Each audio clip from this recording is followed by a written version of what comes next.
A very warm welcome to you. Glad you could join us on the program this week. We remain your source for all the latest happening in the world of business.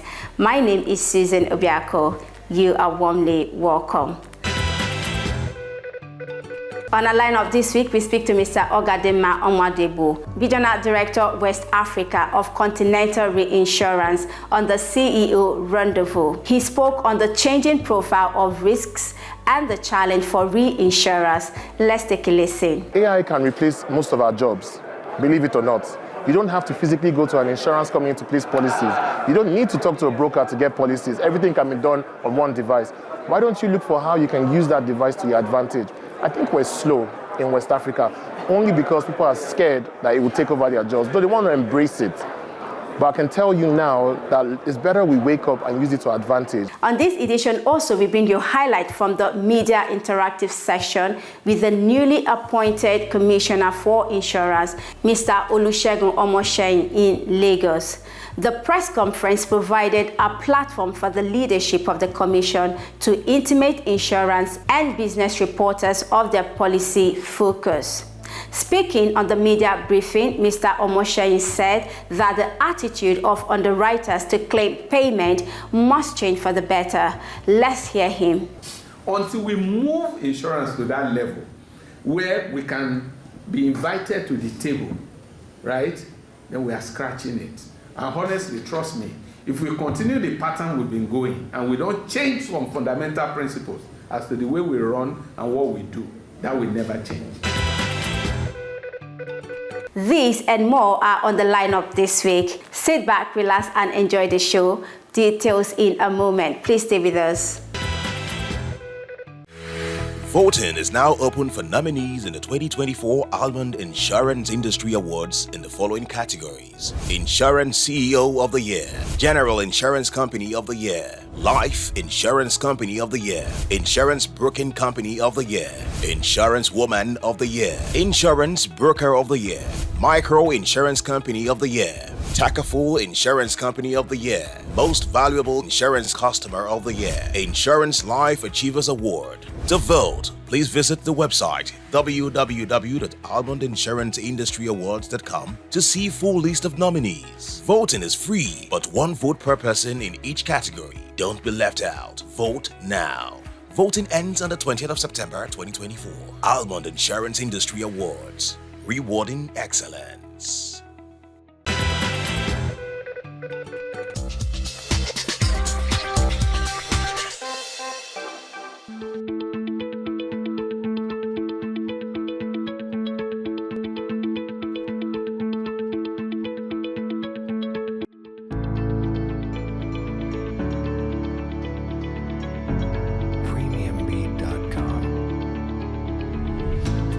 So climate change has always been a very interesting topic.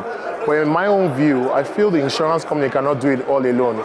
We need to partner with governmental agencies and actually the government itself to tackle issues like the food issues, droughts, flooding, changing weather, and etc. In terms of giving it a timeline, it depends on how quickly the government can come to the table and also create a seat for the insurance and reinsurance to have these conversations so that meaningful impacts can be had. Great start is the Nairobi Declaration, where when conferences such as these occur, we tend to involve government agencies to come and actually listen to what insurers and reinsurers have to contribute regarding climate change. We need them to be present. We need to create the environment for all the various carriers, insurance, reinsurers, those that also work with the, what's it called now? This other data analytics and all of that, to have serious conversations with the government agencies. And I believe that's the only way we can move this forward.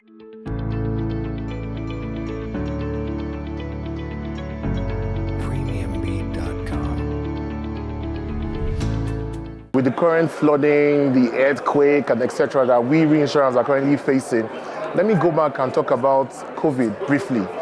Nobody really knew how you could price COVID into an insurance policy. Only up until when COVID happened, reinsurers have decided to tighten their policies or devise measures in which you can actually price a communicable disease. Now let's go back to flooding. Do we ever get the flooding right? Do you even know how much premium you charge for an area that is prone to flooding? We don't really know. All we know how to do is to share. We need to share the risks. We need more reinsurers to come to the table so that you don't have one reinsurer bearing the bulk of the entire risk. Flooding is a very, almost a catastrophic level when it comes to losses. But again, I think the solution is just for reinsurers to come together and keep talking. We'll talk, we devise policies that can manage these cat losses, look for how we can retain, maintain, absorb, and perhaps that might just be a starting point for us to move this forward.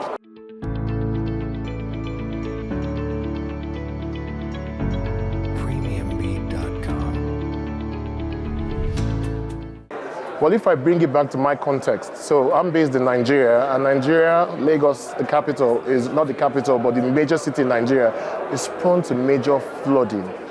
How do we get agencies or the government to actually contribute or perhaps invest in good drainage, maybe elevating the road from the drainage level? We need to empower organizations like the Nairobi Declaration. We don't see much of that in the Western region. We need people to come together and maybe take a leaf off the Nairobi Declaration people are doing. They've had a few seminars in Lagos to try and push members to sign on to their cause. I feel they need to do more. The voice needs to be louder.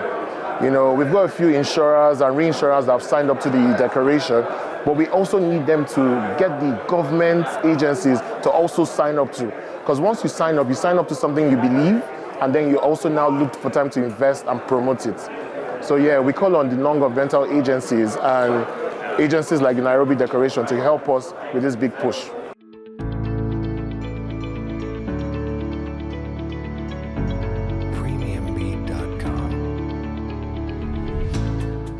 Before Continental Re, I was a Lloyd's broker, and the Lloyd's syndicates have solutions for any risk. As long as it's a risk, there's a solution.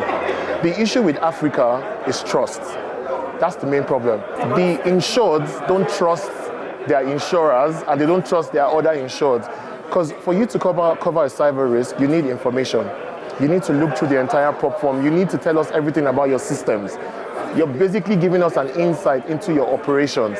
Now think about it. A bank A having to fill a prop form that has what systems do you have in place for securities, what type of securities do you have, what are your protocols. They will provide that information to the insurance company, who will then give it to the reinsurers, us, to provide the necessary quotes. 9 out of 10 cases, they come back nil. They don't fill those information. They tell you, oh, this is confidential, we cannot share this. How do we give you a solution to something that you're unwilling to give us information to?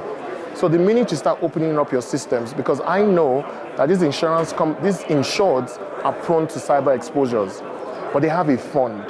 They tend to go within and resolve the cyber threats or the cyber issues that they have, settle those cases internally, and no one really hears about it.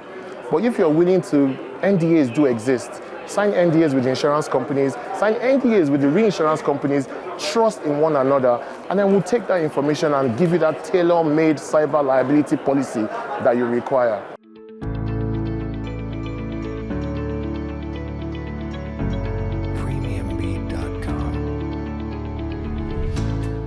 There's a lot I can say on AI. I've encouraged my African brothers, especially the Western region, to embrace artificial intelligence. There's a lot you can do with blockchain. There's a lot you can do with big data. There's a lot we can do with information. The London market has moved. You have to use it to your advantage before it kicks you out of play. AI can replace most of our jobs, believe it or not. You don't have to physically go to an insurance company to place policies. You don't need to talk to a broker to get policies. Everything can be done on one device. Why don't you look for how you can use that device to your advantage? I think we're slow in West Africa, only because people are scared that it will take over their jobs, but they want to embrace it. But I can tell you now that it's better we wake up and use it to advantage, because the minute we start doing, you've got the ChatGPT that can easily draft up a policy for you. I know that's not a legal contract, but it's a starting point. And that's the basis of which we can start. So let's embrace it, let's use it to our advantage before we get faded out by AI. Voting is now open for nominees in the 2024 Almond Insurance Industry Awards in the following categories: Insurance CEO of the Year, General Insurance Company of the Year, Life Insurance Company of the Year, Insurance Broking Company of the Year, Insurance Woman of the Year, Insurance Broker of the Year, Micro Insurance Company of the Year, Takaful Insurance Company of the Year, Most Valuable Insurance Customer of the Year, Insurance Life Achievers Award. To vote, please visit the website www.almondinsuranceindustry.awards.com to see full list of nominees. Voting is free, but one vote per person in each category. Don't be left out. Vote now. Voting ends on the 20th of September 2024. Almond Insurance Industry Awards, rewarding excellence. All right, welcome back. We bring you Iksa from the Maiden Media Interactive session with the National Association of Insurance and Pension Editors, NAIPE, with the leadership of the National Insurance Commission in Lagos. As expected, journalists had tons of questions for the management of NAICOM, and it was a no-hold-barred. Happy viewing.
Operators that are financially sound, that can meet up with their obligations. And these will involve taking some preemptive actions and ensuring that we do proper oversight of these entities. It may also involve moving the minimum to a level that can encourage, some level of comfort or confidence in the sector. The desire is to see an industry that is respected and can meet their obligations. We are very mindful of what the positions are, but we're also desirous to see a sector that is financially sound. One key mandate of a regulator, particularly in the financial services sector, is our core mandate of ensuring that there is stability in the financial system. And that is one key area we are committed to. The fourth one has to do with issues around innovation. And before I explain that, I need to say this. Whilst I was reeling out what the key focus were, I talked about regulation, I talked about supervision, but I mentioned development. Development of the sector revolves around how do we expand the market? How do we create an environment for the operators in such a manner that operators are able to take full advantage of opportunities that have been created for them. So what we've done, okay, because I'm also trying to summarize, there are a few steps, maybe I jumped, not considered too important. What we've done was, even within our structure, we've had to do a restructuring, of course, with the approval of our board, to restructure the commission in such a manner that the commission itself is structured to be more responsive to the market. So we now have a directorate that is in charge of innovation. As a matter of fact, while we were doing the introduction, I think you heard when the director introduced himself as the Director of Innovation and Regulation. Those are part of the changes that we've made internally. So we have a department that is focused on innovation as as a priority because we want to invite people to come with those ideas, right? And the simple reason is this. We have survived so far as an industry, but those things that will change the course of events and will take us to where we are going are new things that will come to play. And if we close our doors and shut our minds to those things, we might not be able to make the progress on time. So we created an innovation hall where ideas can be thrown to us, and we are willing to partner and work with the idea generators, right, to such a manner that we can assist them to come up with things that will change the course of the way we run as an industry. And finally, the part I will speak to has to do with issues of accessibility and penetration in the market. And in this respect, I will be speaking on areas like enforcement of most of our compulsory insurances and how we can, efficiently make progress in this regard. A couple of things have gone on, but maybe in the course of our question and answers, I can speak to some of these. But overall, I tell you that one key element we are very focused on is how to restore public confidence, public trust and confidence in the insurance sector. This is one of the cardinal objectives of this administration, and we are taking this seriously. And in all of our stakeholders and engagement, we prioritized it, and we've made it very clear that restoring public confidence and trust in the insurance sector is a mandate that we must deliver on. And this is not just for the rhetorics, because the business of insurance is about selling promises, right? What we tell the businessman or the individual at the point of prospecting is a word of promise that if a defined event happens, I will indemnify you, and that we believe are issues that then needs to be taken more seriously when it occurs. So we don't want a situation where at the point of claims is where interpretation comes, and we then try to, oh, what I meant was this, not exactly the way you are taking it. The reality of our situation is we have prioritized claims settlement, and that's why we've created a directorate for market conduct and complaints bureau.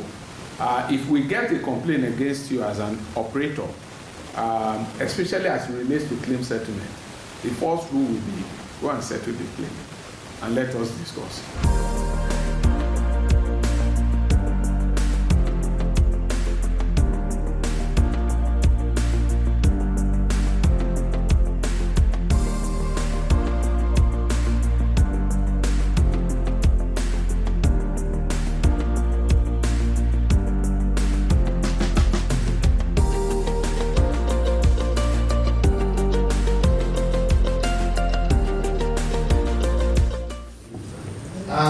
In your presentation, you emphasized financial capacity of the market, that you desire to see insurance companies that will have the capacity to meet their obligations and take advantage of the opportunities that the activities are going to offer.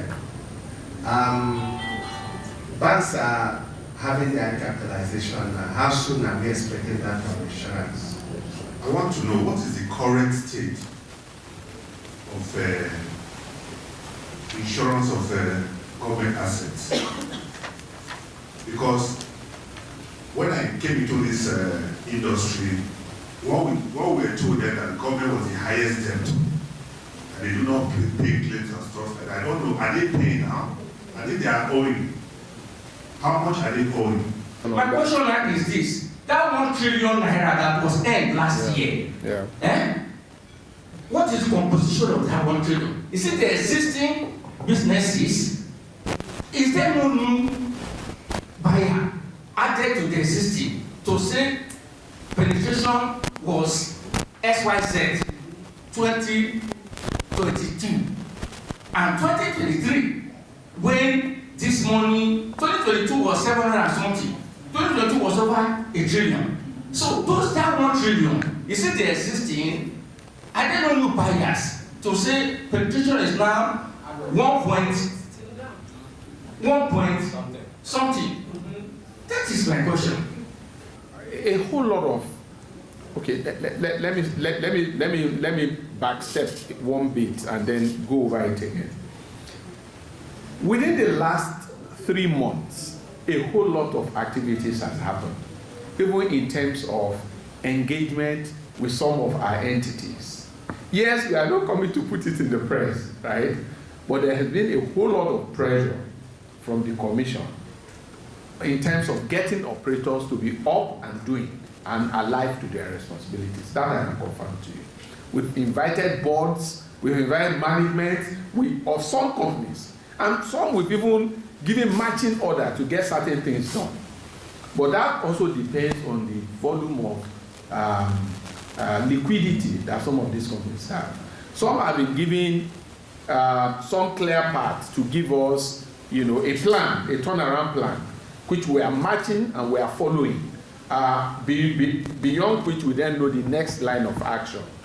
I'm trying to run away from mentioning names. I know it wasn't you that said I should mention names, right? I'm trying to run away from mentioning names because some of these have a way of affecting even the performance of those companies. Companies that will have survived ordinarily, the moment their name hits the press, right, there's a run on those companies. And if you are not financially solid before now and you have such runs, the probability of surviving is narrow. So please, in that regard, I want to plead. The job of the regulator is not to kill companies, right? But to ensure that we're able to get companies on the right path. Some we've asked to go and divest from certain investments that are not giving them liquidity. We've mandated and we've given timeline. And we are following up to be sure that those things are done. The reform bill, you want to know what's our involvement. Okay, our involvement is simple. NAICOM is the agency of government on the executive side that's responsible for advising the government on anything insurance, right? We are the advisor to the government. And our views when it comes to the position of government is very greater. So our involvement to this extent, I would say, is to give the proper advice that's required, and that I think we've been up and doing, and we've been alive to those responsibilities. Yes, we are having constant engagement with the legislators, and we are hoping that at the end of the day, we can have a legislation that speaks, to the growth and development of our sector. What has happened is that, of course, there will be new policy holders that have been taken, and you will also have existing ones that have renewed policies. However, as the Commissioner has said, there is a very important component of it that we need to take cognizance of, and that is the element around inflation. And so what it means is that if the value of the assets that are insured by the industry had increased in value as a result of the loss in or the reduction in the value of the naira, or as a result of inflation, it then means that their value are also then, so to say, either revalued or they are restated higher, and that would also increase. However, don't forget that there were initiatives that were taken by not just NAICOM, but by the industry to ensure that there is an increase in penetration. One of such is the annuity segment where we're having some issues now. Other elements of it is also financial inclusion products, where you have cacao companies that were hitherto providing insurance to those segments of the population that never had insurance or never took insurance as a result of their spiritual objection to the practice of conventional insurance. And you also have micro-insurance companies that are coming in. Before now, we have just 2. As we speak, we have about 9 or so micro-insurance providers in Nigeria. So that would have also contributed to the increase. So in terms of existing clients, it should have increased, and we're going to provide that data after this event. Voting is now open for nominees in the 2024 Almond Insurance Industry Awards in the following categories: Insurance CEO of the Year, General Insurance Company of the Year, Life Insurance Company of the Year, Insurance Broking Company of the Year, Insurance Woman of the Year, Insurance Broker of the Year, Micro Insurance Company of the Year, Takaful Insurance Company of the Year, Most Valuable Insurance Customer of the Year, Insurance Life Achievers Award. To vote, please visit the website www.almondinsuranceindustry.awards.com to see full list of nominees. Voting is free, but one vote per person in each category. Don't be left out. Vote now. Voting ends on the 20th of September 2024. Almond Insurance Industry Awards. Rewarding excellence. That's our time on the program this week. Many thanks for spending time with us today. Voting for the 2024 Almond Insurance Industry Award is ongoing. Visit www.almondinsuranceindustry.awards.com to vote your choice. Voting ends on the 20th of September 2024. Don't forget to connect with us on all our social media platforms. My name is Susan Obiako. Until next time, it's a goodbye.